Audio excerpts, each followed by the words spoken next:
அவங்க இதுக்கப்புறம் வர வேணாம்னு சொல்றீங்களா? எனக்கு அன்கம்ஃபர்டபுளா இருக்கு. அதெல்லாம் ஏன் பேசிக்கிட்டு? நம்மளே பேச்சு ஒரு இடத்த மீட் பண்றோம். மற்றவங்களை பத்தி சீரியஸா பேசிட்டு இருக்கேன். எங்க போறீங்க? கிளம்புறேன்.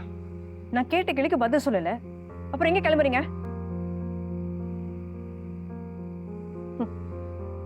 உங்க மாதிரி இருக்க நல்லாதான் இருக்கும்ல. அங்க சண்டை போட்டா இங்க படுத்துக்கலாம், இங்க சண்டை போட்டா அங்க போய் படுத்துக்கலாம். நிப்பாட்டுறியா? என்ன ஜாலியா இருக்கேன்னு நினைக்கிறியா? அங்கேயும் இங்கேயும் அலம்போதும் கண்ணுக்கு தெரியல. ஒண்ணுக்கு 2 பொண்டாட்டி வேணும்னு நினைச்சா இப்படிதான் நடக்கும். அதே மாதிரிதான் அடுத்த புருஷனை கல்யாணம் பண்ணா இப்படிதான் நடக்கும்.